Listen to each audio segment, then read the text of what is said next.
Hey everybody, this podcast isn't safe for work or children, or scholars looking to research the concept of infinity. Have a fun time! Previously on Best Intentions.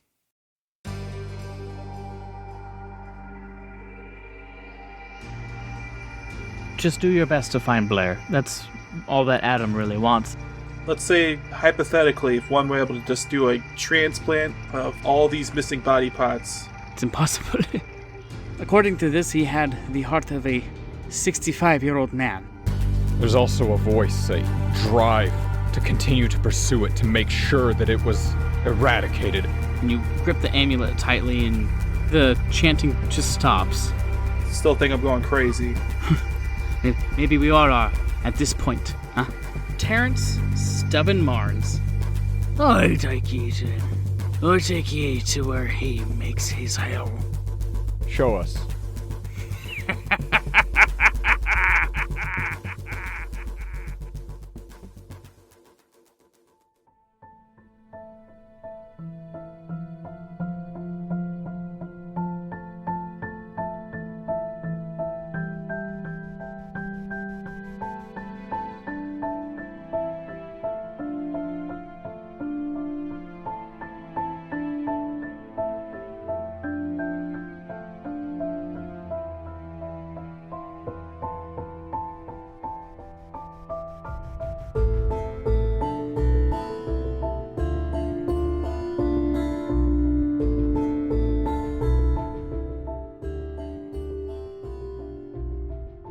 He looks at the two of you.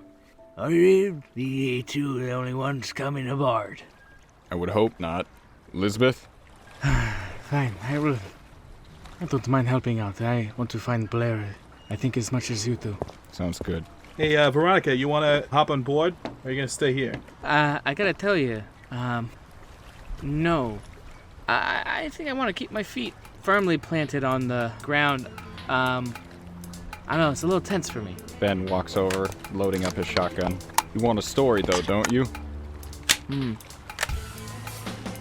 I'll come with you guys on the boat, but I'm not going into any hole or nothing, okay? Oh boy, yeah. And she very nervously gets on to the boat, and sits down and kind of crosses her arms and pulls her jacket over her, and she just kind of huddles up into a seat. Do you have a weapon? She pulls out like a really small derringer, something that you can hide in a small pocket. She goes, yeah, I never had to use it though. You know how to use it. Yeah, I know how to use it. I've never had to use it. Obviously I have it for protection and maybe scaring off the occasional punk. Joe's going to go over to Veronica and hand her one of the guns that we've stolen off of the many goons that we've liberated from life. Look, Veronica, just stay on the boat. We're going to go to wherever this thing's going down. We need somebody to make sure that Mr. Stubbins here doesn't leave without us. You think me be untrue? You think I'd leave you down there? I know. On my honor, I wait to hear your inevitable return from hell. As much as I trust your word, this makes it airtight. She looks at you. You want me to, threaten him if he wants to leave? Ben grabs a box of shotgun shells from the trunk. I don't know. Does Joe have extra rifle rounds? We're going to assume that the rifle has a leather stock on it that has slots for extra rifle rounds. We're going to say he has maybe 10 rifle rounds with him. Okay. So yeah, Ben closes the trunk of the car and goes to the boat and hops on. I think he's the last one on the boat. All right. Everyone is now on the boat. Marns looks at all of you sitting on the boat. Right. And then we best be off. And he pushes the lever and starts to send the boat down the Miskatonic River towards where he claims Blair Backstrom is. As you guys continue to go down the Miskatonic, you see the lights of the city of Arkham. You see them slowly fade away as a mist or a dense, thick, low-laying fog kind of envelops the boat from dusk's kind of mist as the sun goes down. You guys see everything slowly fade away, and all you can hear is the chugging of the boat. Light flips on a big fog lamp, turns on top of the boat, and starts to search around. We've been on this boat for about how long now at this point? At that point, you guys have been on the boat for about 20 minutes. Okay. You continue to move down the Miskatonic River very slowly and gently. You can hear the water lapping up against the sides of the boat. Marns just humming to himself as he takes you guys down.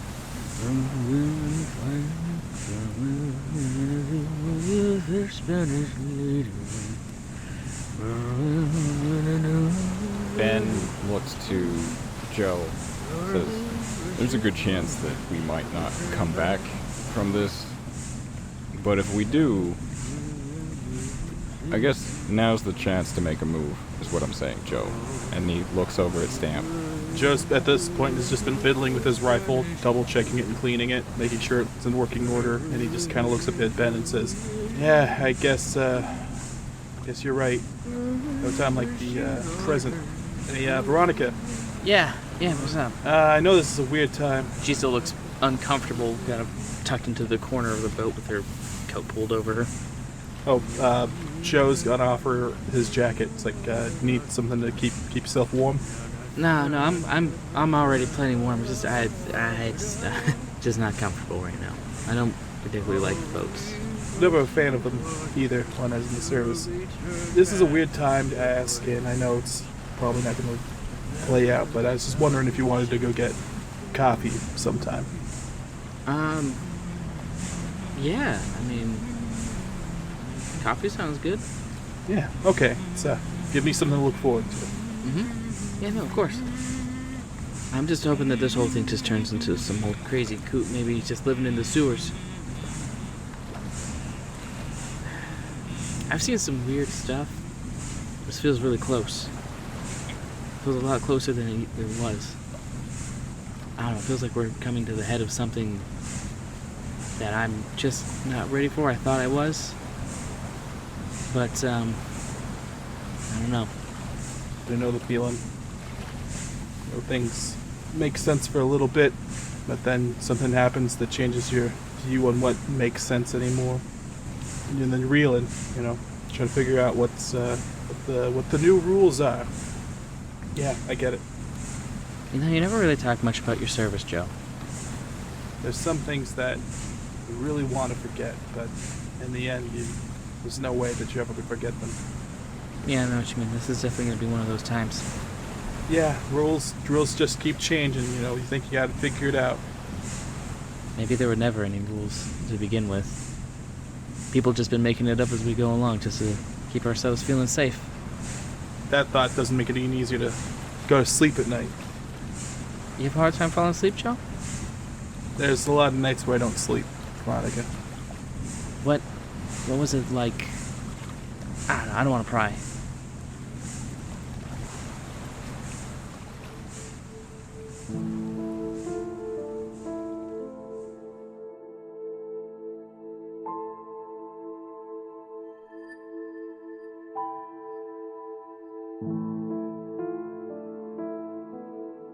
Yeah, back in the war, we all had our jobs to do. And my job was medic. So my job was to make sure everybody got back in one piece.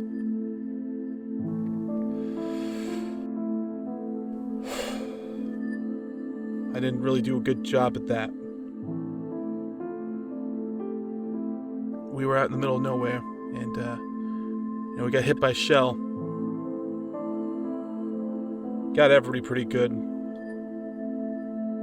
I was lucky. But, not everybody in the unit got so lucky as I did. Remember one guy named Johnny, legs hanging on by a thread. There wasn't much I could do for him. I could give him some morphine, but that was about it. And we were trying to get some sleep for the night, hopefully get dragged out of that hole by morning. All I could hear was Johnny moaning. So could everybody else. They couldn't get any sleep with him moaning all night, so I had the choice between, giving him the rest of the morphine or gagging him. I thought I made the right choice. I didn't want to kill the guy. And, the others need the morphine too. Come morning time, I'll go around checking on everybody. I'll go and check on Johnny. He looks like he's sleeping peacefully. But that's a lie I tell myself. I pull back the blanket on his legs to look at how they're doing. And they've been chewed through by a swarm of rats. Left nothing but bone. They ate him alive. They ate him alive.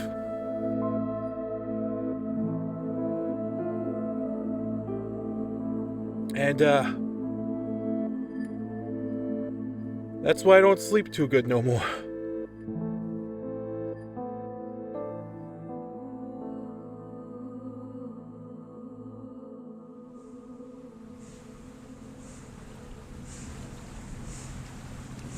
Well, let's just make that coffee date happen, huh? Yeah, I mean, it's, like I said, it's something to look forward to. And one of the stories I'm just trying to forget. Got any booze on you, Joe? Yeah. You want to pass that my way? Joe passes it right over. She takes a big swig. Oh, wow, that's terrible. It's medical whiskey. It's not going to be the best. What the hell do you mean medical whiskey? Did you give me medical grade alcohol? No, I gave you the alcohol that they give out to the doctors because that's medical whiskey. It tastes kind of like whiskey, but like Rubbing alcohol. it's not rubbing alcohol. Oh my gosh. Ooh, I think I'm already getting buzzed. Holy crap. Yeah, you usually want to chase that whiskey. So, Joe, you continue talking to Stamp in the background. Ben, what are you doing? What's Lisbeth doing? Lisbeth is leaning over one of the edges of the boat and just staring straight down at the water. I go over to Lisbeth. You good for this? Yes, I'm fine for this. I just want to find Blair. I want to put an end to this. Whatever the hell any of this even is. You seem about as lost as we are. Maybe more so, maybe less so, I don't know. I've been dealing with this feeling that something is horribly wrong for the better part of 6 months, maybe, or more. I understand that feeling. Given the things I've seen, Miss Kano, there's a good chance that we may find Blair and he may not be Blair anymore. If that is true, then I see no problem in putting down something that was once Blair. In all honesty, I think the real Blair died somewhere along with Armitage back in that crypt. Quite possible, Miss Kano. So do you make it a habit of this kind of work? Not by choice, but it does seem to find me. Well, that's not 100% true either. You were there when Joe confronted me, so... Yes, no, I heard the whole thing. What I said about the amulet. I still think this thing is key to the whole thing. He sent it to Adam for a reason. I think it was to protect him. I don't even know if Blair even knew what it was, or what that even is, if that does even have any sort of power. We found it fairly early on in our expedition. He held on to it for quite a long time, until he was able to get to base camp. We could mail it out properly. You said he was investigating it on the way back? Yes. When we were making the trek up to where the next set of ruins was found, we were walking up a steep mountainside and he caught his eye. He made everyone stop for a minute and we dug up some bones, and mixed in with the bones we found armor, old weapons, both native and Spanish make, and that amulet. He took great interest in it and he thought that wherever we were heading we were going to find something phenomenal. He wasn't incorrect.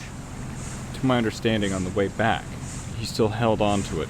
No, for the amulet, as soon as we established a proper base camp, he had it mailed and sent out to Adam. It was after the crypt that he mentioned the journal. I never saw anything. He never had a journal next to him when he was unconscious. The thing that he described he saw, I never saw existed. What did he describe that he saw? A plain, ordinary, brown, leather-bound journal. Something that you could pick up at a store. There's a lot going on here that none of us understand. I think we'll find a lot of answers, for better or worse, when we finally get to where we're going. I agree. She looks over at Marns. How much longer? I told you, horses, these waters are difficult to navigate in these conditions. Hard to see. Best that we take our time and not try to rush things. I look over at Joe and Stamp, see they're having their conversation. Look up at Marns, and I go up there. Okay. Climb up that ladder, and because the tugboat has like that second story, right, where you can kind of see over things. Yeah, it has like that. It has like that second story where you can. And I'm just gonna keep an eye out. I want to do like a spot hidden. Sure. Go ahead and roll a spot hidden. 44 over 60. Looking around, it's very difficult to see anything in this fog. But watching where the spotlight is going, you can see it does cut through it a decent ways, and you just see more water lapping up in front of you. On the sides of the banks, sometimes you see small little boats or rafts that are tied off. But in the reflection of the glass, you see what looks like another person standing behind you. I'm gonna look at that other person in the glass for a second. Okay. As you continue to look more and more into the glass, just trying to really see who it is standing there, it looks exactly like you. Is it making like any other kind of reactions? Is it different? It seems to be acting independently of you. How is it acting? You see it lean forward towards your ear, and you hear it say, Listen, we can't let whatever is down there out right. We have to take care of this here now. At that point, I do turn to the side and then around, and I'm gonna try to keep a cool head about me for this. You turn around, you look behind you, nothing's there. I would like for you to make a sanity check. 29 out of 77, that's at least a hard. Not entirely sure what it was, but you spin around, you look, nothing's there. You can still feel something breathing over your shoulder. It's warm. None of these things should be allowed to exist. Look at them, all sitting down there. It could be anything. Who's to say that they are also not natural? Do you believe that they are natural? I look at the amulet and I grasp it.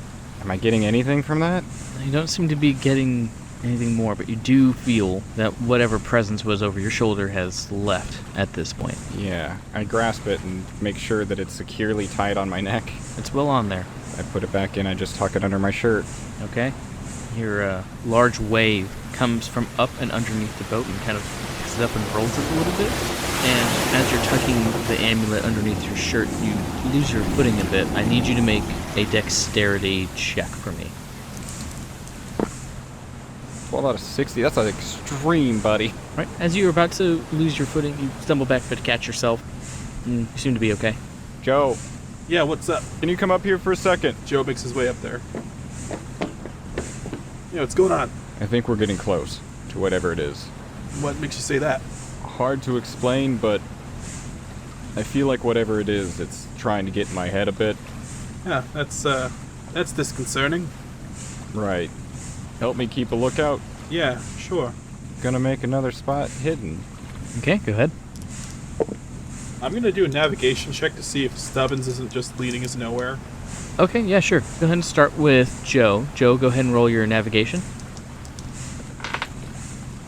41 under 42, so just barely a pass. Nice.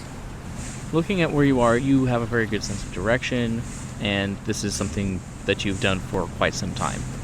So, marking it where you are and kind of remembering how long ago it was that you left and how long the river supposedly is, you know that you are far outside of town by now, and it's heading out towards the ocean. If you were to go fully out the ocean, you'd probably be in the boat for maybe another hour or so. Okay. But you can feel that he is starting to slow down the boat some, so it seems like he wasn't just going around in circles, he did have a destination in mind. It looks as though you are getting closer to your guys' goal. Okay. Ben, what's your spot hidden? 15 over 60. Alright, 15. What are you looking for and how are you going about it? I am looking just everywhere, even places that might not necessarily make sense. I'm looking in the glass, I'm looking out in the water, I'm looking behind me, above me, below me, around. I'm breathing and seeing like if the fog is weirder than usual. I'm going to look all over the place, but whenever I'm looking in a completely and utterly weird direction, like up or down, I'm just going to play it off as like, oh, stretching my neck or something. So as you're looking around, you do look over one side of the boat and into the water. You can see that there is actually some reflection in the water, and you see that shadowy Ben figure again looking up at you. He's not human anymore. He can't be. Can I make a psychology check on that? Sure. Because I don't know what that means. What is that? A fucking 10? A 10 over 69? It's an extreme. So you believe he's making reference to Blair. Does it have like a friendly demeanor? It's not standoffish. It doesn't seem to be hostile. It just seems to be very matter of fact. With an extreme, can I tell if these are also my thoughts? I'll let you come to your own conclusions about that. And it's behind me again? You're looking over into it. You don't see anything behind you. You just see it in the water. Joe, can you do me a favor? And I'm still staring at it in the water. Mm-hmm. Can you stand right here? And I point slightly to my right, foot behind me. Joe does so. Okay. This should be occupying the same space that I would see in the water if it were standing there. You do not see any reflection of Joe. It's just this other Ben. What do you see in the water, Joe, if you look at our reflection? Can I do spot hidden? I will tell you straight up. You don't see anything. The water's way too black and murky to give any kind of reflection. Okay. So even seeing the reflection is weird? I don't see anything, Ben. I don't know what you're talking about. You don't see our reflection in the water. Kind of hard to see anything in the water. It's dark out. Another wave rolls up and underneath the boat and gives it a really big kick. You see Joe's body lifts and starts to go over the boat slightly, but then you see the shadowy Ben reaches out and grabs where the back of Joe's shirt would be, and then Joe, your feet are planted on the ground. And Ben, your hand is actually grabbing the back of Joe's shirt. Oh, a little rocky up here. Yeah. Ben, I need you to make another sanity check for me because you did not feel your arm move and grab the back of Joe's shirt. You saw its arm move and grab where Joe's shirt would be. Yeah, and then my reality changed to match it. That's fucked up and weird. It's scary. I did barely pass. It's a 73 over 77. You will still take 1 point of sanity damage from that. Okay, my sanity's 76. After that, you guys hear Marns say, We're here. Prepare yourselves. and he starts to bring the boat up to one side of the bank where the fog lessens up enough you can see, like a curtain being opened, the entrance to a sewer, this large sewer grate. Big enough for Joe to fit in if you crouched. Pretty much if everybody kind of ducked down, you could all fit in there, single file.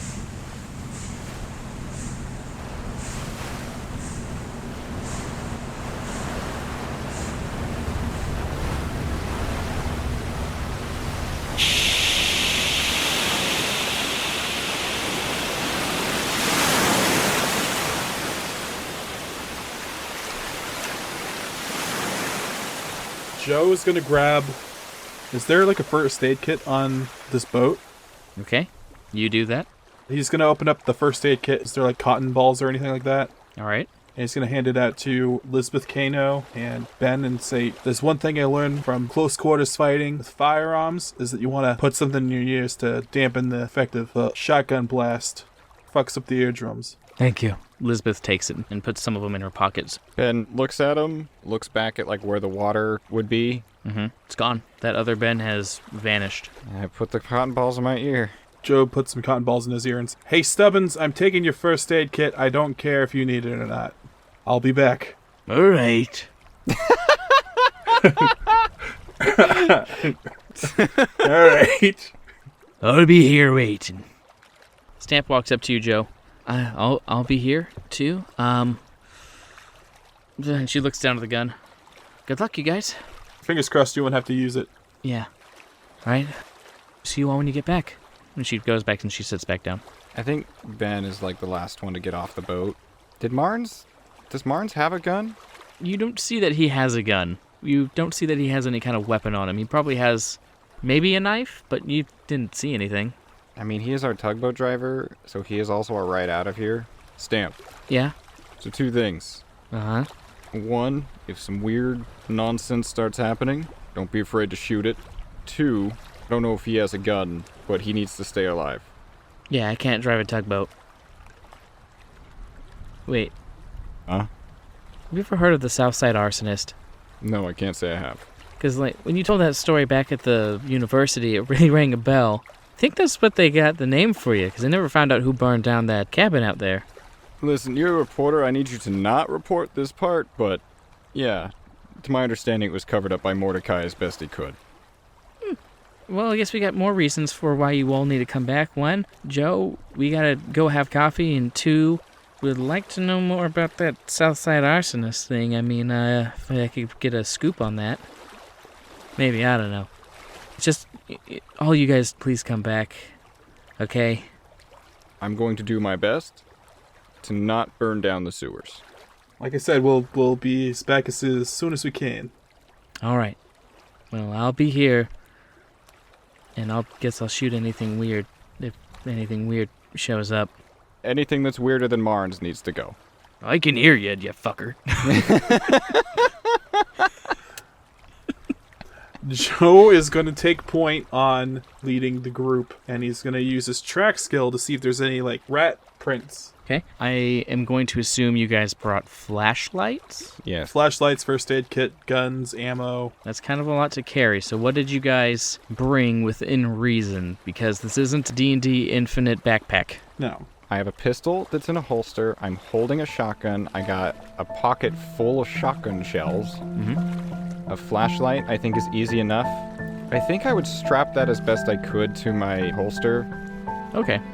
Yeah, you could. This could have been what you were doing on the boat.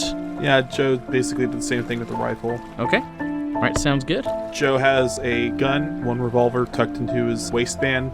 Doesn't have any extra ammo for that, but he will have some extra ammo for his rifle, and then he'll have the med kit, and we'll just say that he's also tucked that into a waistband. Okay. So, with all of your preparations made, Joe, you lead the way into the sewer with Lisbeth behind you, and Ben, you follow in last with whatever presence is behind you. You all go into the sewer to find Blair Backstrom.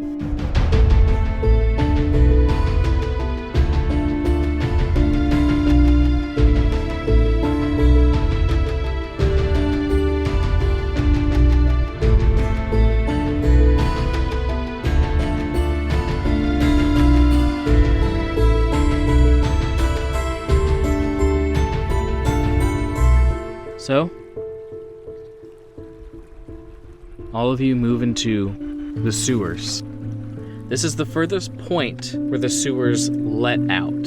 You guys all go in, turn on your flashlights. It's pitch black in here. Smells absolutely terrible. You can hear water still rushing underneath your guys' feet. You move out of this small opening and into a much larger area. See that there seems to be walkways on either side of this ever-progressive stream of storm water and just refuse. Joe, I'd like for you to make the very first tracking roll, please. Tracking roll.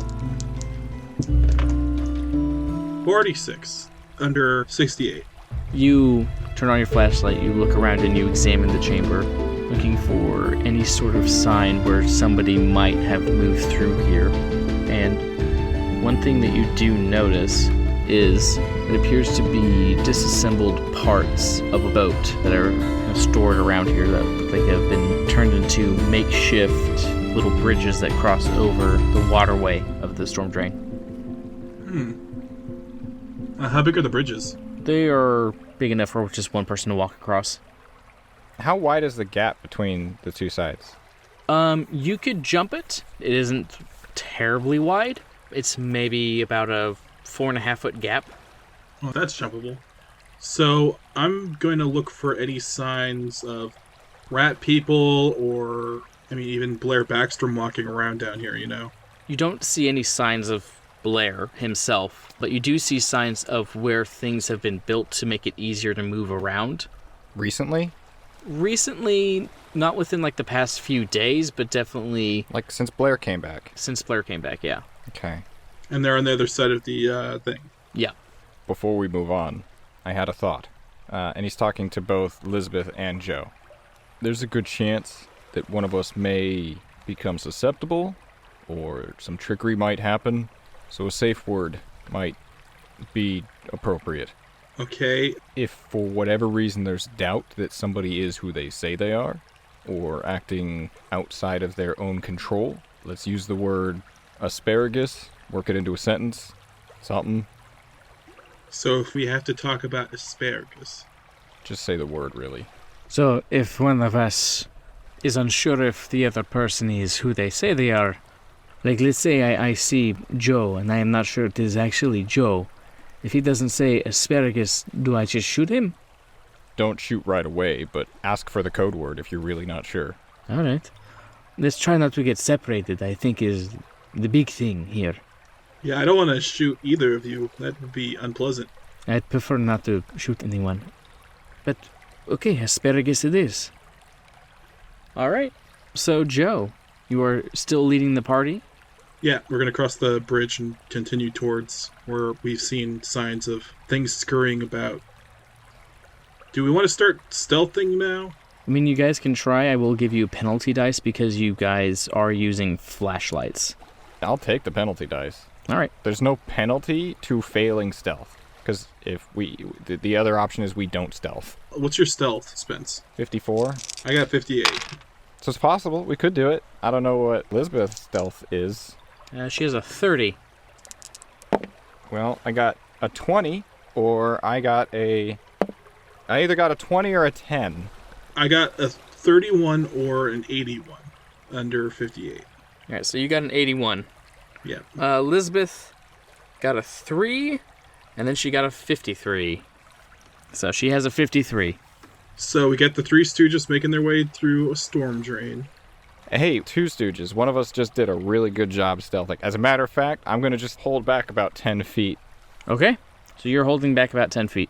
I have to justify why I was suddenly able to do good stealth when you guys weren't. Okay, so as you guys continue to move throughout the storm drain, you do hear, as you get deeper and deeper in, following these signs and these different indicators of somebody living down here, mostly just renovations or making some kind of way to make this place more easily accessible to someone who might be older.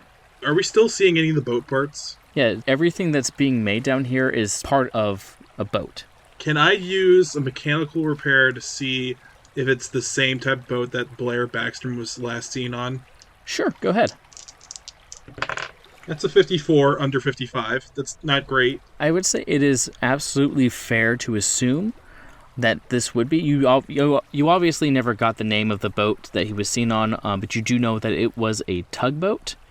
And being on Marns' tugboat and seeing a tugboat, it is a good inference that, yes, this was the boat that brought him down here. I think we're on the right trail.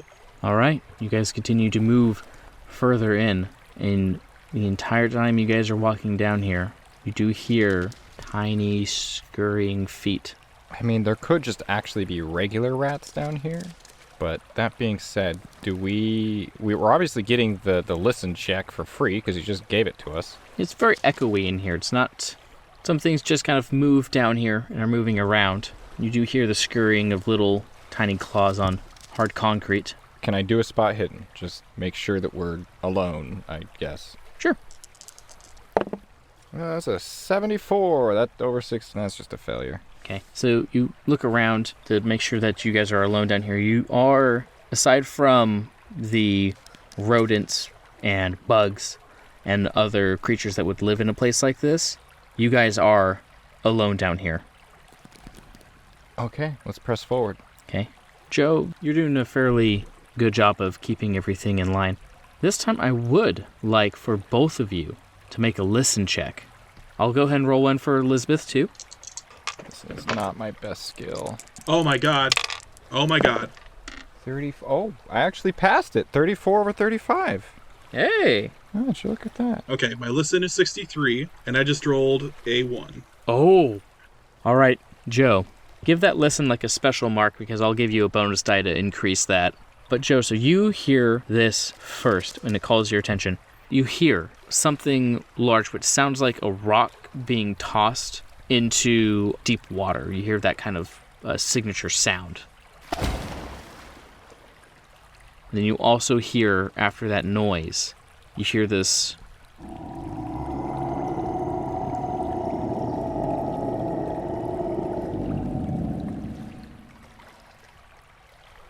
For Ben, you don't hear that plunking noise, but you do pick up on that other noise. Well, my stealth is still good.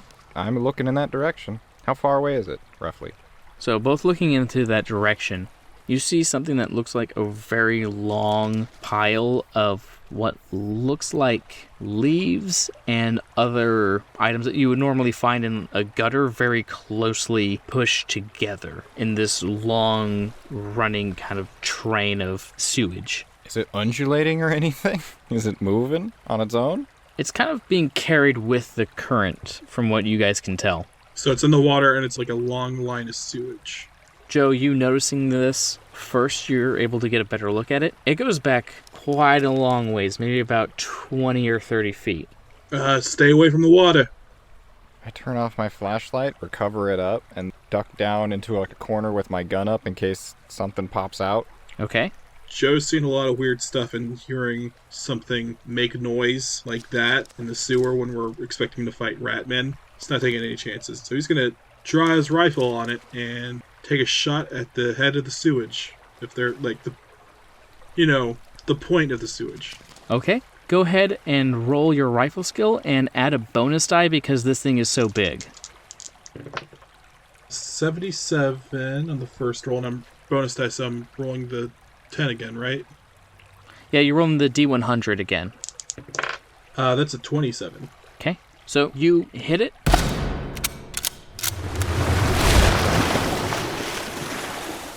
And just as you hit it and you make that contact with it, it shoots up and out of the water. This large mass of just collected refuse, and you can see kind of up and underneath it, almost like a slug. You can see all these different bits to it that are way more organic, that undulate and pop and bubble, like leaving oatmeal on the stove for too long as it just kind of bubbles and rises and hisses with these small pockets of air. You see it, Ben sees it, Lisbeth sees it. You all need to give me some sanity checks. Oh my god. Okay. Oh, Jesus Christ. 61 over 76. 61? Okay. 95 over 61. Oh my... Ooh, Joe. It's gonna hurt. Yeah. So, Ben, even succeeding, you are still going to lose 1 die 6 of sanity. One die 6? You mean 1d6? Yeah, 1d6. A whole d6? Mm-hmm. That's gonna be... Oh, I rolled low on that for you, so it's only 2 points of sanity loss. Oh, you're rolling it. Okay, 2 points. Joe, you failed. Yep, colossally. That's gonna be a d10. Cool. That is 7 points of sanity. Down to 54 sanity. And I need you now to make me an intelligence check. This is one that you want to fail. If you do not fail it, you will go temporarily insane. Come on. Anything above 75. 99. Really? Hey! Yeah. So you do not go temporarily insane. Oh, man. Beautiful. Lisbeth only loses 2 points of sanity as well. How much damage did I deal to this thing, by the way? Did I deal any damage to it? I will let you in on how much damage you dealt to this. It's a very special creature. You dealt 1 point of damage. Oh, fun. Fuck this thing. So it reaches up and, using its mass, it has to make an attack roll against you. So you can either choose to dodge or fight back. Oh, I'm going to dodge. To successfully dodge this thing, you need to get a hard or better on your dodge roll. Okay, my dodge roll is not great. 65 over 30. Yeah, that's a failure. Okay, so this thing lunges out, grabs you, picks you up, and pins you about 5 feet up and off of the ground to the wall. You are going to take 8 points to your size. 8 points to my size. You permanently lose 8 points to your size. It's what, shrinking him? As you can feel it dissolving you. Which has lowered your maximum HP down to 11. Oh, shit. So it did some amount of damage, and then it reduces his max HP. Does that also count as damage, or does that come off the top of what he lost just now? That does not count as damage. It seems to be just removing parts of Joe. Ben, what is your speed? 60? Okay, you go next. So you see this thing has picked up and slammed Joe up against the wall. And you can see just it's making this kind of like pulsing, but like down and like towards the greater part of its body. And you can also see, as it is now out, several eye stalks are now coming out and poking out of it like some kind of snail. If I shoot at, say, an eye, can I line it up so that the creature at large is behind where the eye is? Because I want it to be like, even if I miss the eye, I can still hit just the creature. Oh yeah, this creature's big enough that you could do it.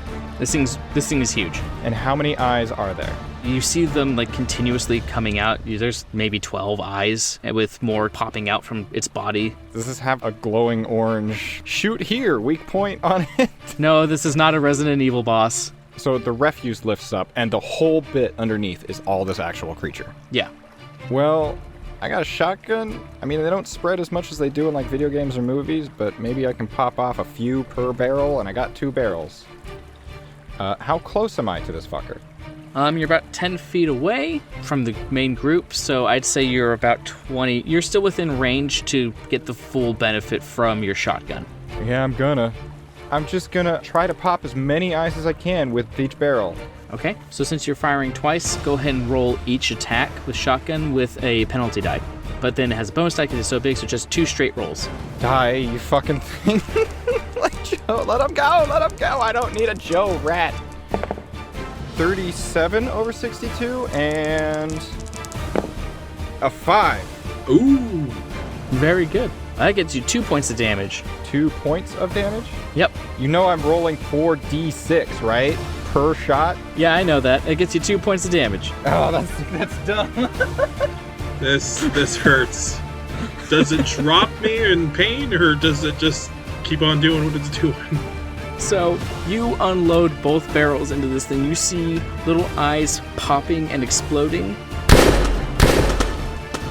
And white mucousy discharge coming out of it, and the pellets just get absorbed into its body. The little holes make small indentations before very quickly healing over, and you can see another part of its body kind of breaks off and starts to grow out and starts heading in your direction.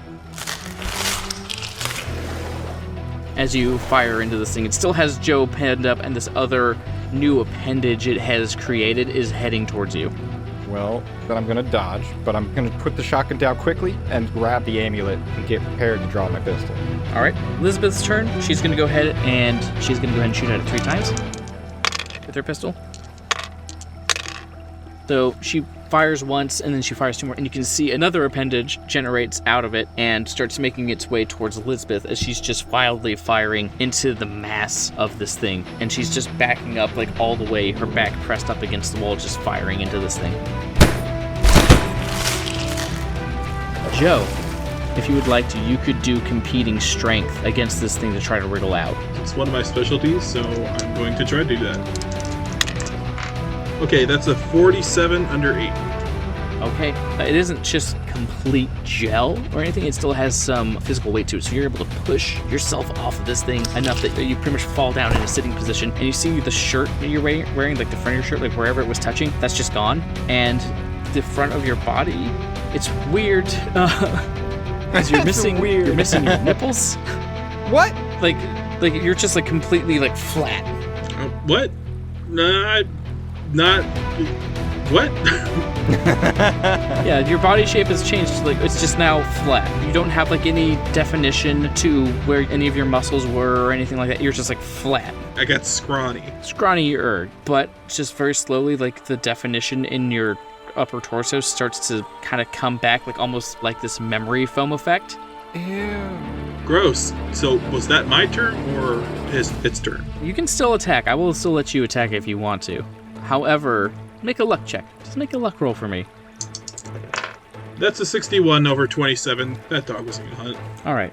Unfortunately, when it did pin you up against the wall, it did take away part of your rifle as well. Not enough to completely make it useless, but enough that if you are going to use it, you will be using it with a penalty die.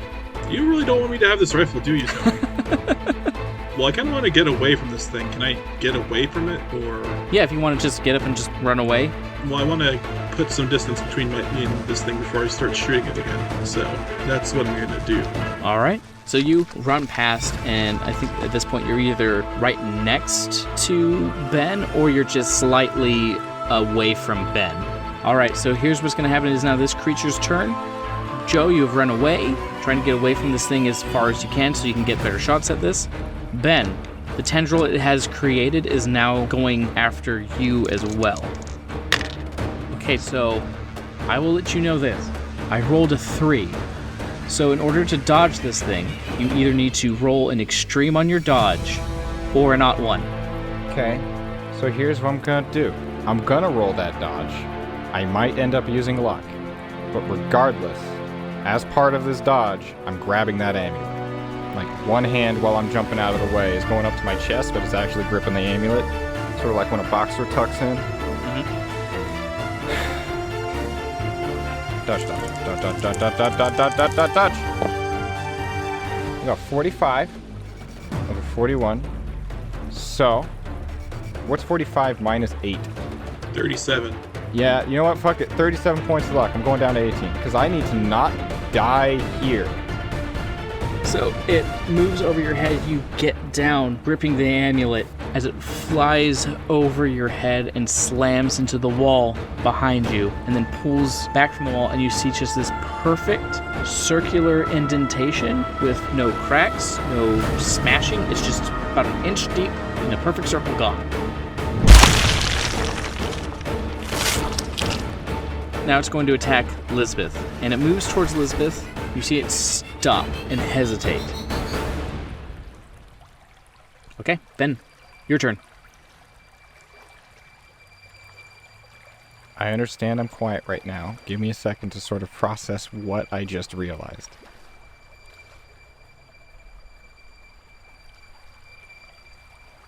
Okay.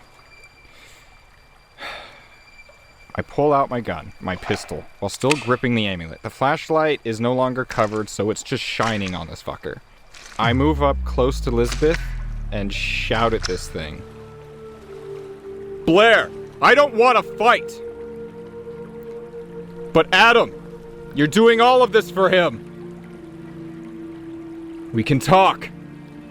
You see the appendage that attempted to attack you turns and looks at you, and you can hear in your head a voice say, Stay out of it. Let us help. You see the creature retreat back into the water, and very quickly, like a water jet stream, just shoots back up the way it came.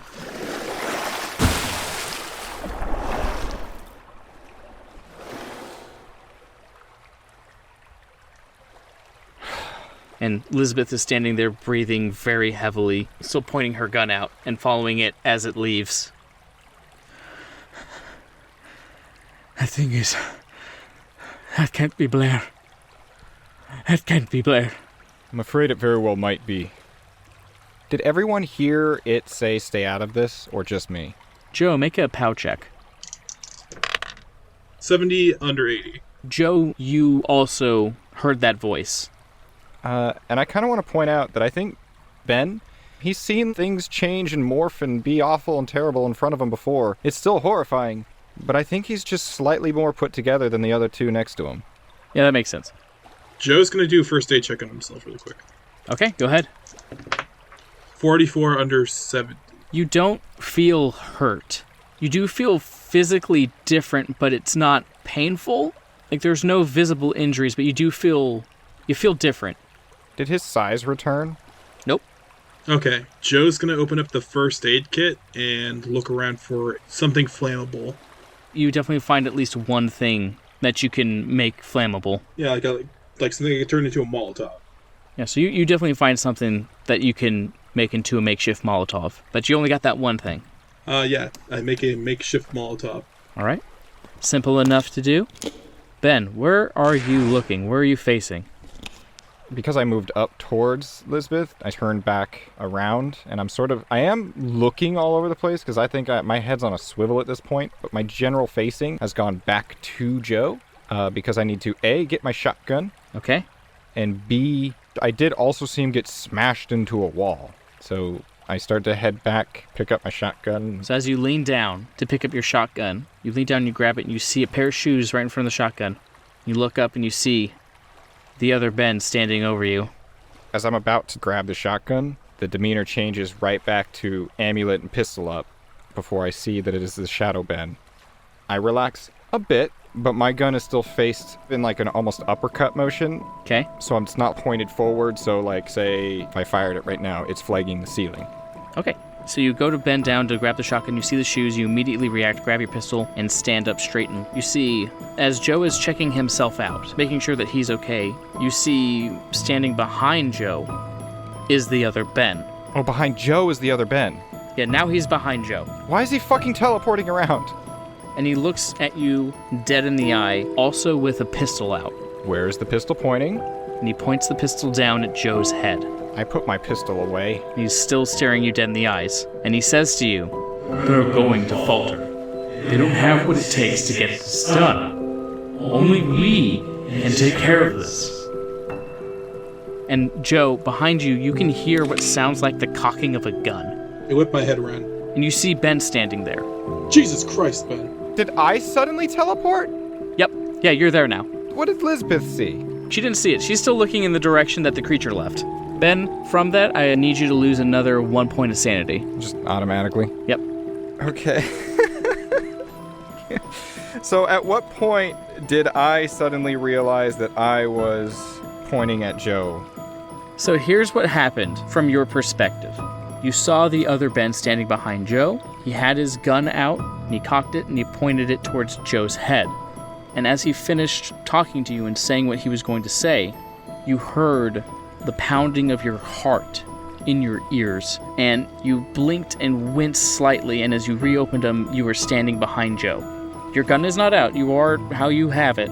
But Joe, you heard the gun cock, and as you turned around, you see Ben standing there looking very confused. The gun is not out. The gun is not out. Is there a reason you're cocking a gun and leaving it in your holster? I need it to be prepared in case that thing comes back. Taking any amount of delay will make sure that it gives it a chance to attack. Can I call for him to roll a psychology check on me? I mean, I can try a psychology check, but it's not going to work. Can I do a spot hidden check on him? You can make a psychology and a spot hidden check. You don't have to roll twice, just roll once. And if they both pass, then they both pass. But just let me know which one passes, which one fails, and vice versa. So I got a 61. My spot hidden's a 67. My psychology's a 10. So I failed the psychology, but I did pass the spot hidden. All right, what were you looking for your spot hidden? Waiting for Dave to say, I don't know. Let you tell me. I don't know. I'm looking for something that's to spot that's hidden. I'm looking for anything out of the ordinary as far as Ben's concerned. As far as Ben's concerned, it's definitely weird that he's here right now. You don't know how he got over there. It's weird because he was in front of you, and you didn't hear him walk up from behind you, so that's really weird. But looking around for anything more spot hidden, you see further down the tunnels, you see some strange light just pulsing In the direction of Blair? in the direction that the creature left. Yeah, fuck off. That's Blair. In the direction the creature went. Or it could be an extension of Blair. We don't know. As long as I'm there, I'm going to check the back, because I feel like the damage he took from getting slammed was against the wall, so I'm going to check the back of his head. Seems to be okay. Doesn't look like he got hurt in any way, from what you can see. Considering that how forcefully he was pushed up against the wall, you would have thought maybe there would be something, but he looks okay. I'm all right, Ben. It's kind of hard to describe. I feel less, but not hurt. Did you hear it speak? The Blair thing? Yeah. I heard the Blair thing talk. We were hired to bring him back to his nephew. We were hired to find him, and we may very well have just done that. I believe there are some things we can salvage from this, but I'm not entirely sure how to go about doing it, so I've asked it before. I'll ask again. Are you sure you want to keep doing this? I'm here to the end. Miss Kano. Yes. I would understand if you wanted to leave right now, but... No, we are finishing this. Yeah, okay. I was about to say, you're about the only person he recognizes in this present company. They think we gotta take any advantage we got. I imagine that after a certain point I was kneeling when I was making sure Joe was okay and asking him if he wants to keep going. So I stand back up. I walk about halfway towards Miss Kano, bend down, I pick up my shotgun, pop it open, load in 2 shells, snap it back together and cock it. Alright. Let's finish this.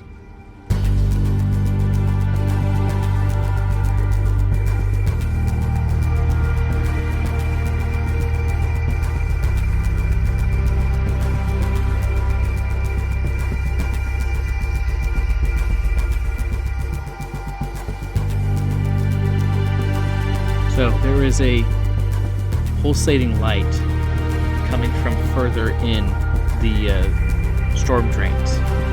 I'm going to do a quick listen check now that I All right. am not dying.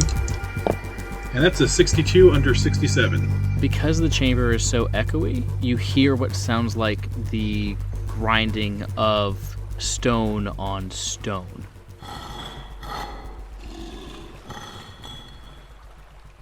I'm gonna hold back for just a second, and I'm going to try to summon up that shadow Ben. Okay. If I look behind me, can I just will him to appear? You're not sure. How do you go about it? I hang back for just a second, and I look away from the other two. I imagine they're sort of steeping ahead, and because he never appears visually, he always appears when I first see stuff, I close my eyes, and I'm in my head thinking I need to talk to myself. I want you to make a POW check and let me know what level of success you get. Oh my god, Tony. What'd you get? It's a 5. Over 80. So you do that, and you open your eyes, and other Ben is standing directly in front of you. His arms are crossed, and he has the look like you just disturbed him from something important. Oh. Interesting. We need to get a few things straight if you're going to be here. First, who are you? I am us. I am that drive. The drive doesn't need to kill my allies. Drive needs to stop whatever this is. And we, And he points at you. don't need people who won't get the job done. This has to stop. This has to end. And they don't have what it takes to see this through. They are going to choke. And they're going to let this thing get away. And that's not what we want, is it? Even if they do choke, we, us, will get it done. We're the only ones who can. For the moment, killing them isn't going to help. We need them for now. If nothing else, they're a boon to our goal. My goal. And he gets in really close. If they interfere, if they try to stop us, we will not hesitate. There's too much at stake. Agreed. And he vanishes. You coming? Yeah. It's just making sure nothing was following us. I think audibly in my head, with the understanding that it's this other self. And I look at the amulet for a second. And somehow, I'm able to teleport. I think this like as I'm catching up. Okay. So you are all now caught up and moving towards that pulsating light that you all saw. As you continue to get closer, you can hear the noises getting a bit louder. You hear this sloshing, partially organic, partially inorganic grinding on the floor, and it's moving very quickly. but it's moving very quickly away from all of you. I gotta make that fucking sound? No, you don't. Just let the people's imagination run, and they can make the noise. No, that is not our quality. We are better than that.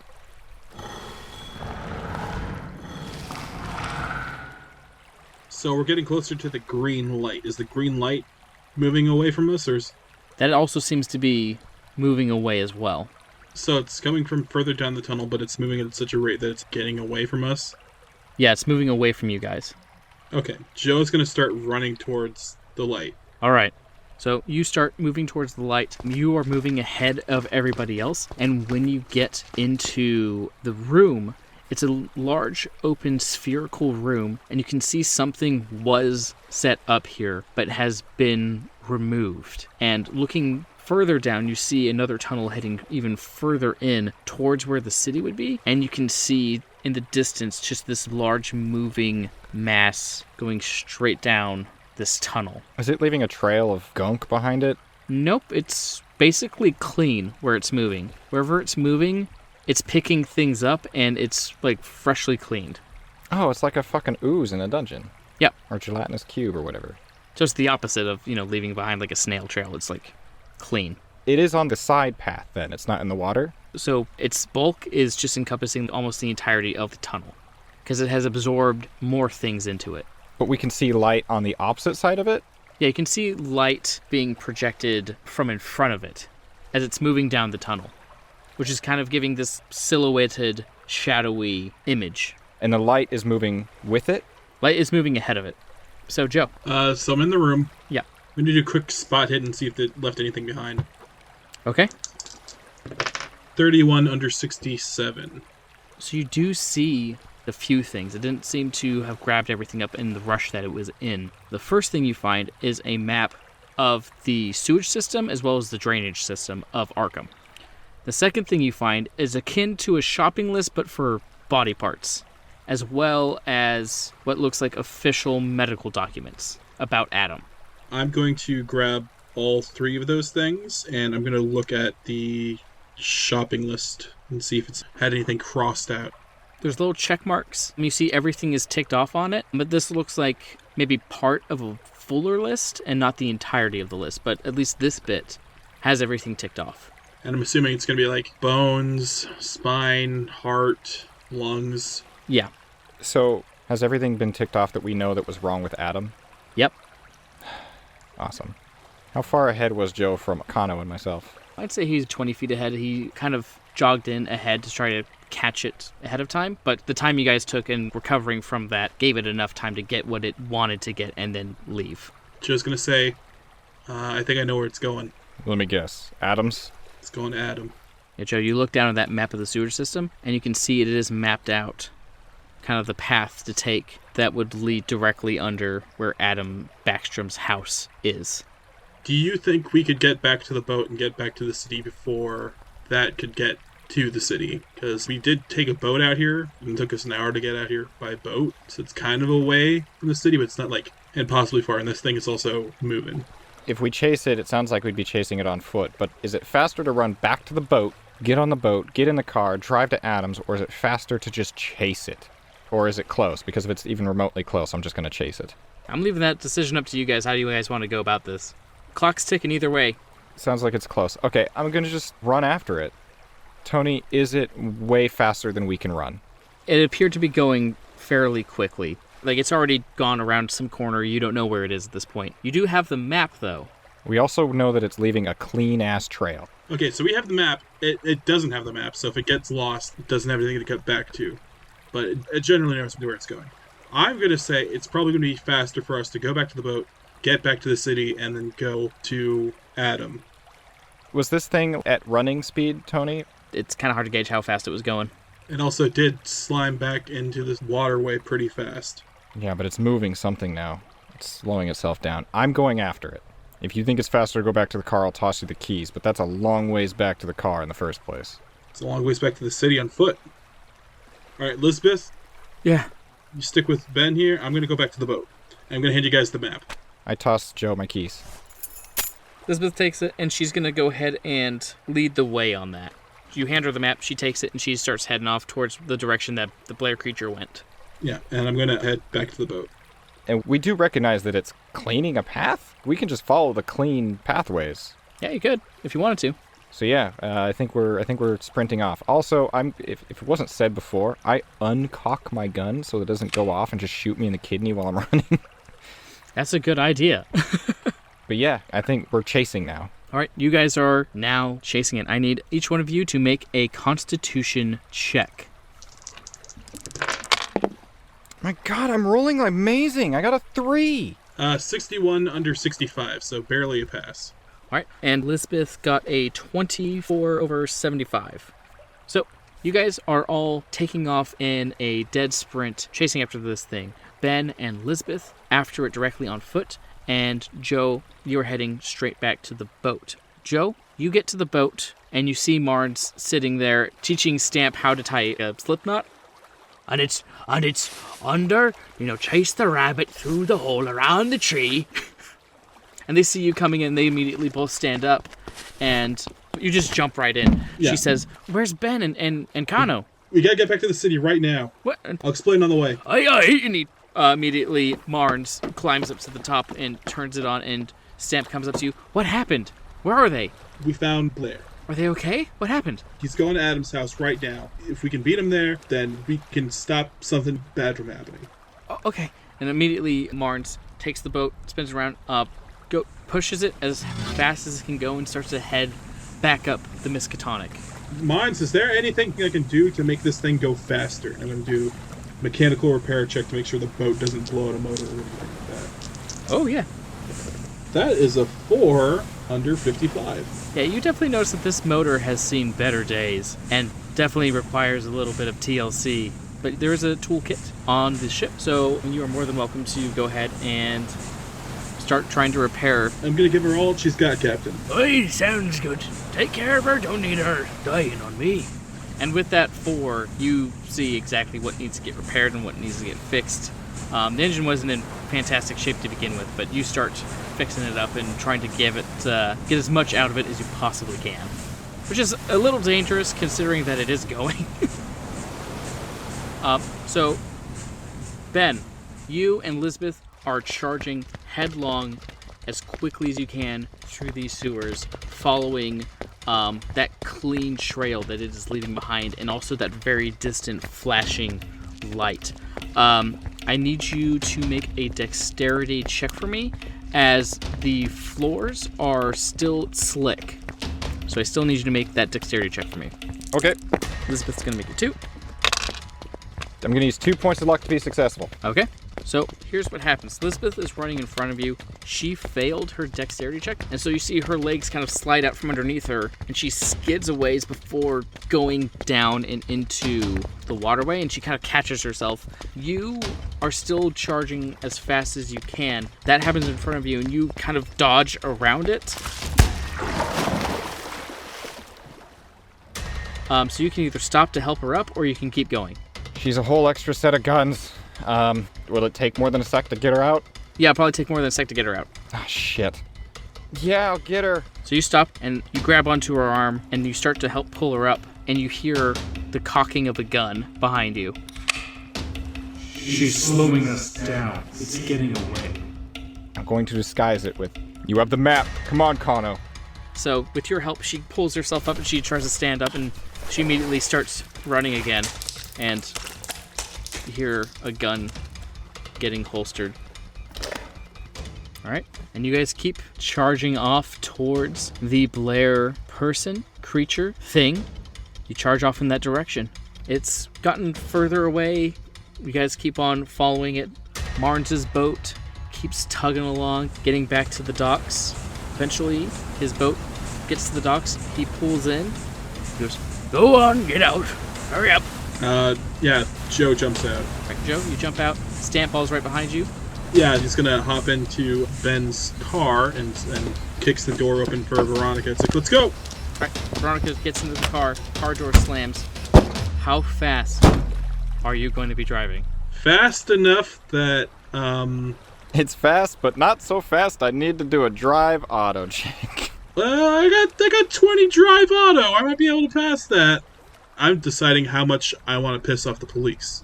We already went over this in the last episode. There's no speed limit. We just decided. Well, yeah, I'm gonna go fast enough that I can actually, turn, but not so slow that I'm obeying every traffic law.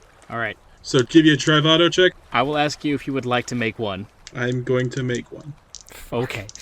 He's gonna crash my car. So it's a 29. My drive auto is 20, and I'm going to use 9 luck points that I got today to make it a success. All right.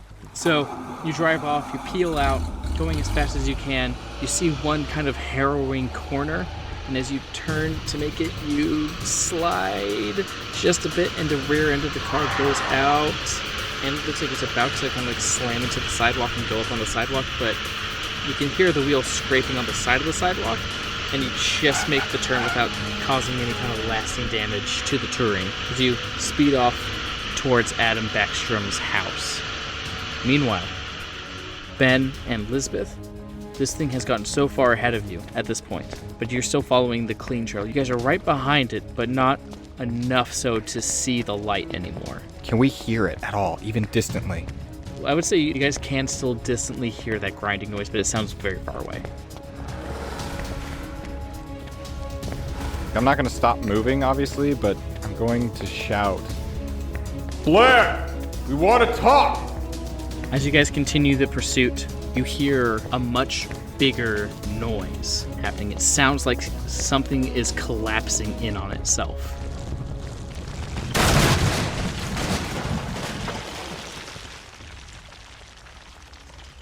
Kano, look at the map.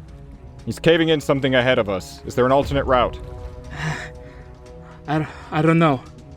I'm looking, and she pulls it. It's like a little wet because she fell in the water. She's like looking at it with the flashlight. She's like, I don't know. And as you guys continue moving forward, you can see a lot of the rubble has been dispersed. You guys could probably move and squeeze through it, but it goes up. At that point, Joe, you guys round a corner down where Adam Backstrom's street is, and you can hear that same loud banging, construction falling down, wood, stone, just completely imploding in on itself. And you can also see whatever this creature is just shooting up through the bottom of Adam Backstrom's house, blowing out parts of the wall and windows as you pull up, and you can see whatever it is moving up into Adam's house. I'm going to say to Veronica, get some gasoline at the back. Veronica has to make a sanity check first. Okay, she passes. She's got an 11, and that's the full 6. Okay, now she needs to make an intelligence check. Oh, wow, 95. So, yeah, even passing, she doesn't have any bout of madness, but she's white-knuckle gripping the seat, staring wildly in there. Veronica, grab some gas out of the back, and then I hop out of the car. Is there any inside to run into, or is it all just flesh monster at this point? There's still inside to run into, but you also look back, and Veronica has not moved. Okay. Joe goes back and grabs Veronica's shoulders. I know it's scary, but I need your help right now. Yeah. What you need me to get again? What was that? Get a can of gasoline out of the back. Can I guess? Yeah, I can. Oh, shit. And she just kind of gets up and tries to find a can of gasoline. And as she's doing that, Joe's running to the house and he's going to try kicking the door in. You kick the door in, the door goes in a little bit, and this mass of stuff is taking up most of the living room, and it's thick enough that it's taking up the entirety of the stairs, and it's moving up the stairs. At this point, Ben and Lisbeth, you guys are directly underneath the house, and you guys can try to climb up. Yeah, let's go. Go ahead and make a climb check. No, this is not good. Lisbeth makes it up, and she gets to the top, so I'm going to give you a bonus die. She's going to help you up. Okay, bonus die is very helpful. Bonus die made it way better. So, it was an 80, now it's a 40. My climb is not trained at all. Pretty much what this just means is it takes you longer to get up. Like, you still get up, it just takes you longer. It might take you, about a minute, 30 seconds. I feel like I'm going to need that luck for this final confrontation, so I'm just going to be slower about it. Okay, she reaches down, she helps you, she grabs you, and she pulls you and lifts you up. This whole room is, just destroyed furniture. You can see from the initial explosion of this thing coming out that Adam's nurse, Helen Victoza, has got some shrapnel in her from wooden splinters all over her, and she's just lying on the floor bleeding. Is she dead? You can check. Do I see Joe there? Is this right when Joe came in? You can look out the window in like part of the destroyed house, and this is the point where Joe just pulled up in the Turing. Lisbeth, make sure that Victoza's all right. Get Joe to help her. And I run up the stairs. Right, she's gonna go check on Victoza. Joe, as Ben is moving to move up the stairs, you just got done talking down Stamp. You move to the front door, you kick it open, but it kind of gets stuck on something, so it's kind of cracked open a little bit, but it's enough for you to squeeze through. And just as you squeeze through, Ben is like right next to you. Joe, Victoza's down. She may still be savable. Please help her. And Joe's gonna make his way over towards Nurse Victoza and do a first aid check on her. Okay, go ahead and make that check. Okay, so my first aid skill is 70. I rolled a 71. I'm going to use luck point. Okay. If Victoza does not get medical attention soon, she will probably bleed out and die. But also, she doesn't need to go to the hospital because these splinters could get infected, which could still lead to death. Okay, so that's just a first aid check. Yeah, I think you still have the tools in order to help her. He still has the med kit. I didn't hear him say put it down. So you are currently stopped, and you are trying to save Helen Victoza's life. Ben, if you're running up the stairs, you literally have to crawl over this thing. Like, touch it? Yeah. Or you can try to maybe crawl up and like alongside the railing and try to monkey your way up there, but that's going to require some climb checks. No. Whatever's the fastest way up. I mean, I'm going to try to, like, not stomp it into the ground. You know what I mean? Like, I'm not digging my cleats into it, but while I'm doing that, I got a flashlight strapped to my chest. The shotgun's just in one hand right now, but the other hand is like amulet. I'm crawling up there as best I can and saying, Blair, I really do want to help. I really do. Let me help Adam. All right.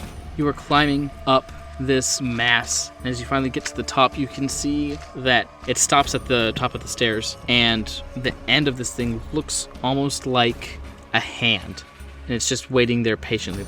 So at the top of the stairs, there's a hand, but it hasn't gone through whatever door it's at?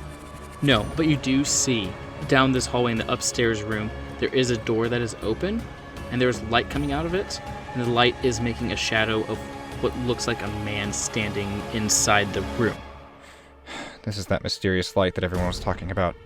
Yeah, I'm going that way. I'm sprinting.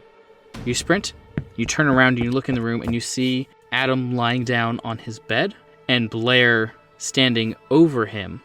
He's elderly, has white hair, big long white beard. His clothes are ragged and tattered, covered in smudge and ichor, and he's holding a small brown leather-bound journal. You look at it. I need you to make a POW check looking at that. The whole scene or the journal? Just the journal. Oh! Oh! Oh! There could not have been a better time to roll an Ot 1. It's a 1? It's a 1, Tony. All right. So, will you see this journal for what it actually is? It is this large, insectoid, maggoty creature that has affixed itself to Blair's arm. You can see these long tubes sticking up and into the back of Blair's head. It is kind of pale, flesh-colored chitinous in ways. You can see its arms kicking and twitching in different ways. Part of it has now melded itself into the side of Blair's face, but its main body is still weirdly book-shaped. You can see its mouth is clattering and clicking in different ways as it twitches and moves and just kind of gyrates a little bit. I need you to make another sanity check for gazing upon what this thing actually is. Rude.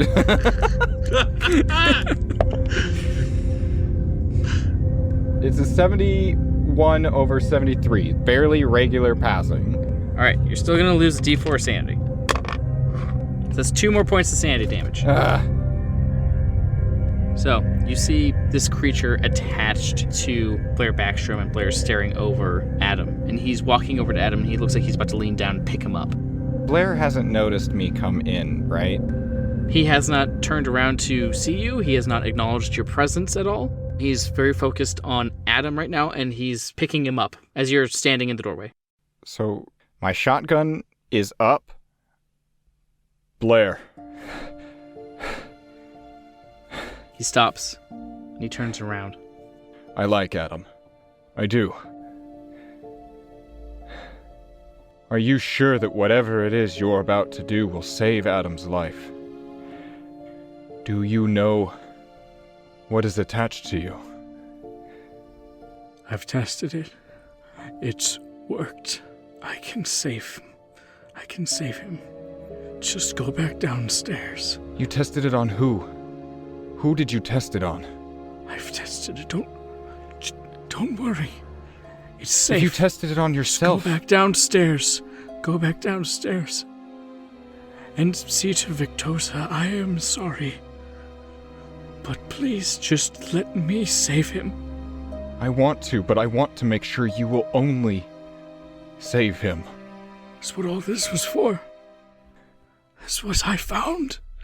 The solution, I found it. Out there. The solution to what? To saving him. To saving my nephew.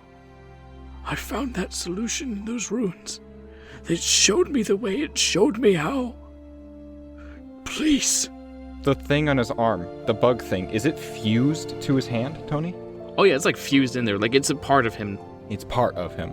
Yep. And you can see Backstrom's hand like still sticking out of part of it, and it still moves like a normal arm. Okay. I want to let you save Adam, I do. You've tested it. If you tested it on yourself... Look! I'm gesturing at his arm. Uh-huh. Is that what it will do to Adam? He looks down at his hand, the insectoid hand. This book has given me all the answers. I am whole.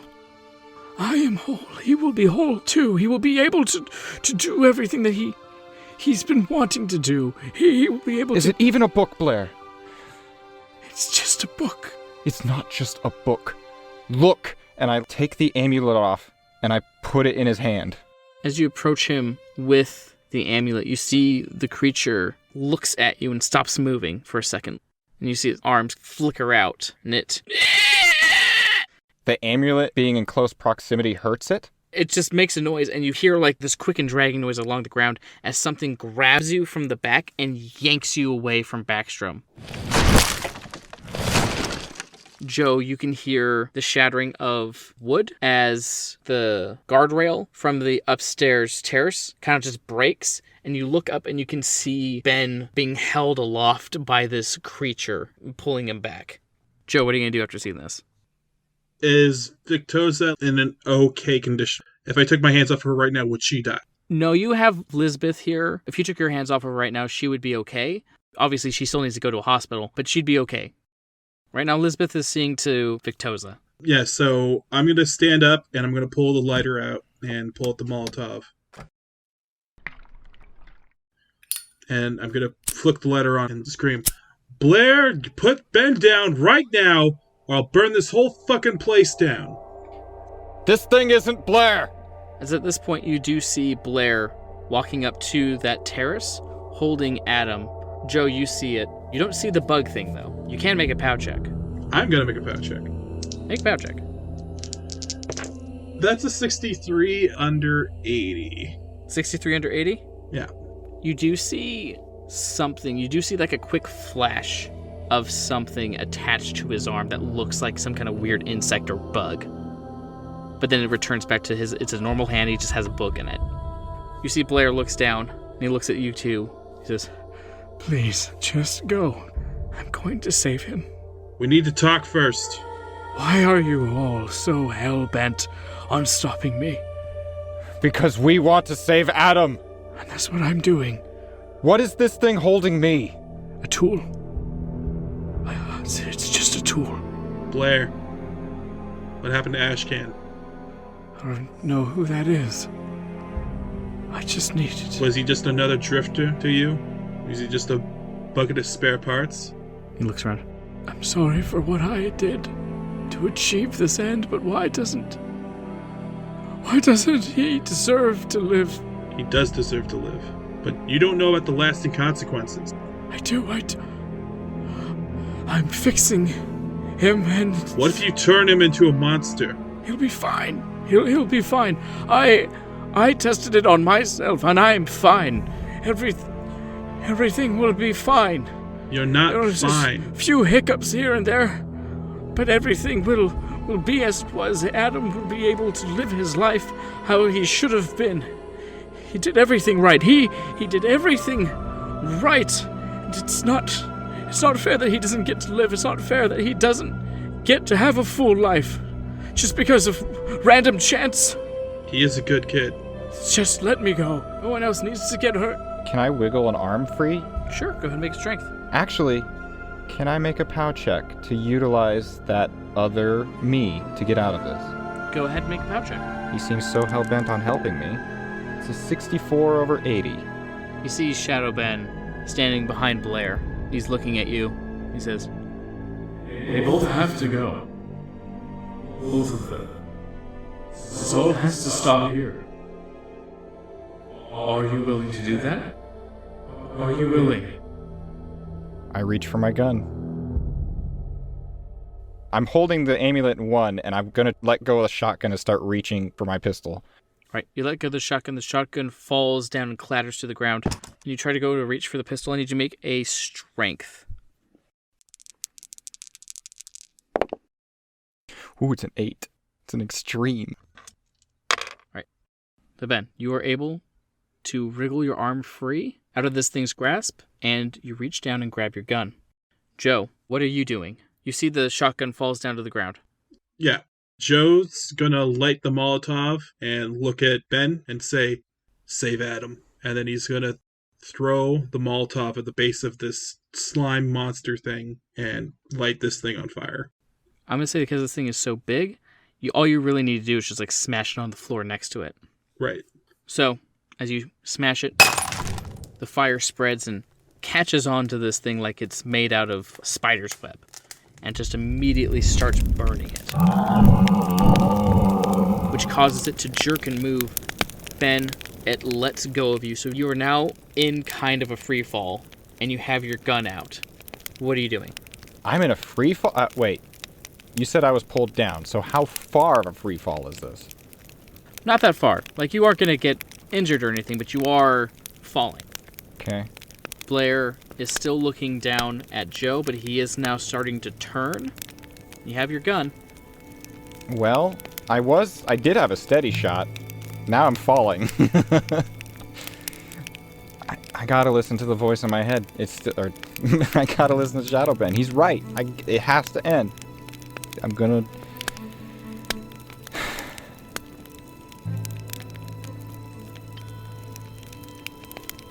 Ben shoots Blair. Going for the headshot.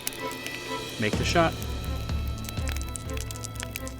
I will make this shot. It'll happen. Dude, it's a 13. All right. Holy shit. I'll spend a luck point making an extreme if that makes it any better. Okay. So then that is going to do maximum damage plus the normal damage on top of it. So what's the maximum damage this thing does? Is that 12? Yeah, maximum damage is 12. All right, then roll another d10 plus 2. 20 points of damage.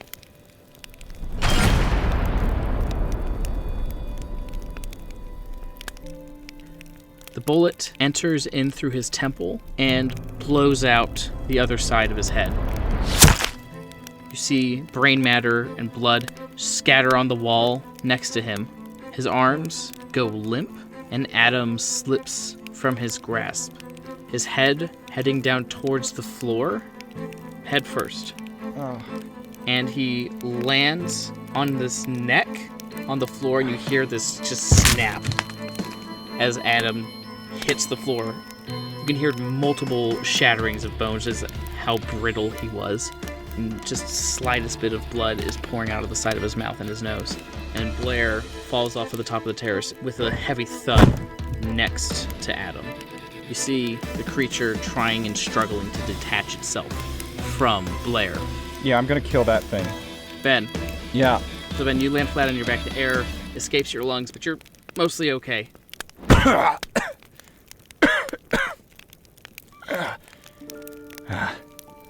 You look up, you can see this creature trying to detach itself from Blair's now deceased body. Joe, you see Blair's arm holding the book still, twitching and moving. I get up, I go after it, and I start shooting the hell out of it. Ben, you stand up, you pull your gun out, you just start unloading into this, whatever this thing is. And every time you fire into it, it squirms and does another high-pitched kind of squealing noise. Just this white pus escapes from each bullet hole, and eventually it just stops moving. Joe, from your perspective, Ben walks over there, starts shooting the book, and starts shooting up Blair's hand. This creature has turned completely into that weird viscous goo you saw leaking out of the rat. And as it spreads out, it almost works like gasoline and takes the fire along with it and starts spreading all over the house.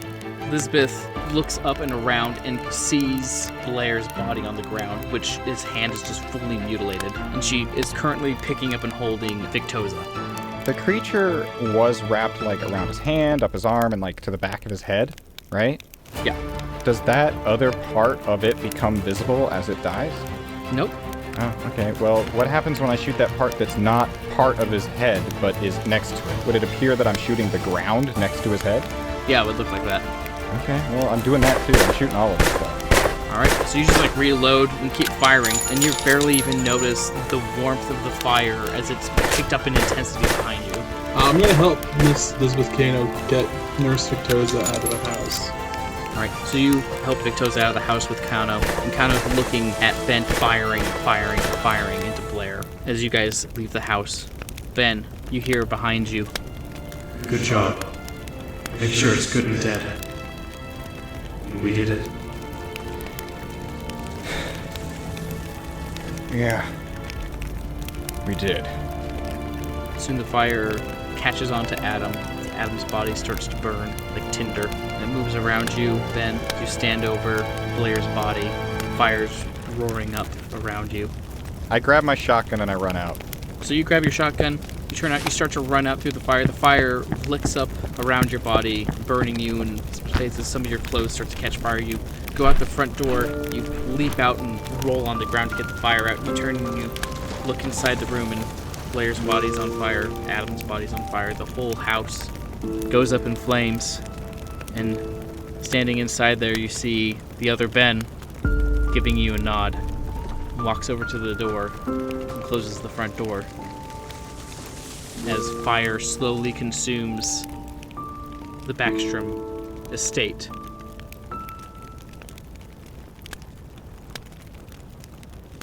Two questions. One, do they just see a door just close? Yes. Cool, so I have some credibility here that there was another thing. Two, I still have the amulet? Yes, you do. It is gripped in your hand. It was heated up a bit by the fire, so you have kind of an Indiana Jones, burn into your hand. Right. I'm just gonna put it in my pocket. Alright, I take everybody to the hospital because Nurse Victoza does not have a whole lot of time. So, as the fire begins to lick up around the house and completely engulf it, you can hear people coming out, pointing at the fire. Other neighbors are evacuating their homes as it starts to spread and catch on to other houses as well. Oh god. The Arkham Fire Department is trying to help put this away. You, Ben, Joe, Stamp, and Lisbeth are all standing outside watching the fire consume the house as you all get into the Turing with Nurse Victoza. We go to the hospital, and then I'm gonna have to call Mordecai. So you guys drive off to the hospital. Make sure to get Victoza in good hands. Turnbaum looks after her and takes care of her. Ben, you find a payphone. You make a call to Mordecai. Mordecai eventually answers after 5 minutes of waiting, for the things to connect, and Mordecai answers. Hello? Mordecai. It's Ben. Yeah? Yeah, no, I can hear you. What's going on? It's done. It turned out how you wanted it to? No, not exactly. Yeah, no. I heard about the fire. News travels pretty quickly. Looks like the Southside arsonist struck again, Yeah, so it seems. I'll take care of it. But don't forget that you still owe me. And I'll be calling you in. Yeah. Take care of yourself, Ben. I will. Thank you, Mordecai. You too. Hangs up. I hang up the phone, and I go find Lisbeth and Joe, maybe Stamp, if she's still around. Victoza, I imagine, is unconscious. Yeah, Stamp's still around. So you see Joe and Stamp and Kano. Kano's just kind of leaning up against the wall. She looks like she's thinking. Stamp is asleep and leaning up against Joe. Joe's kind of staring off into space, but still supporting Veronica. He's just thinking, and he sees Ben walk in, and he says, best idea I got was a burst gas main. Mordecai will take care of it. I just want to get our story straight in case we have to talk to any cops. Southside arsonist struck again, it seems. How's Stamp? She's handling it about as well as anybody can handle having their whole world changed. Victoza, doctors say it's touch and go right now, but I'm hoping that she'll be able to survive the infections. Kano, how are you doing? You don't look so hot right now. I need to go take care of some things. See you around. And she leaves. Miss Kano, before you go. She stops momentarily at the door. For what it's worth, I wanted to save Adam. Blair was too far gone. Something had taken him. She gives you a nod and then leaves. You seen Turnbaum around? Last I saw he's with Nurse Victoza. Right. So, not to be that guy, but, you think we're gonna get paid for this one? Ben just tilts his head just a little bit with a soft no, shakes his head slowly and shallowly. If you need money, Joe, I got a few bucks. I think we'd be out of commission for a couple of weeks, maybe a couple of months. Make life easier if, I had, I don't know about the docs, but I can make sure you're taken care of. And, well, Mordecai's always got use of big guys like you. If nothing else, you've proven yourself to be resourceful. Right. You'll be all right. Financially speaking, that is.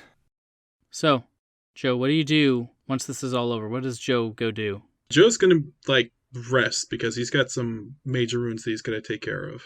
But after he's rested for a little bit, might be a time in the week where he goes and gets that coffee with Veronica. All right. You go to have the coffee with Veronica. We can visit how that goes, maybe a little bit later.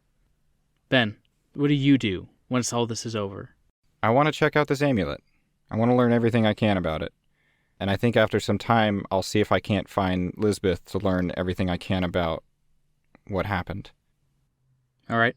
Ben, you start diving deeper into the occult to try to find out what exactly this thing is and what exactly this other Ben could be.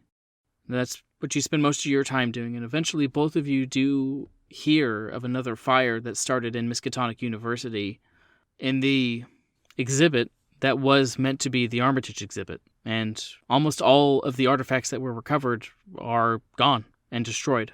They ever catch who did it? There's been suspicions about who might have done it, but the official story is Southside arsonist. Strikes again. Maybe a little bit Lisbeth Kano, maybe a little bit of Mordecai. We don't know. But you guys do your best to try to move on past what happened. Joe, you and Stamp go out and have your coffee, and you both have an absolutely wonderful time. But there's always just this bit of tension as you're trying to repress what you both experienced and what you both went through. But you managed to muscle through it and have a genuinely decent time, and talk about maybe next time having some dinner. Ben, as you are in your apartment looking over tomes and books that you purchased from various locations, trying to research the amulet, you hear a knock at the door from what sounds like a very large individual. I go over to answer it. And you see Leroy Brown standing there, and he looks down at you. Yes? It's time to pay your dues.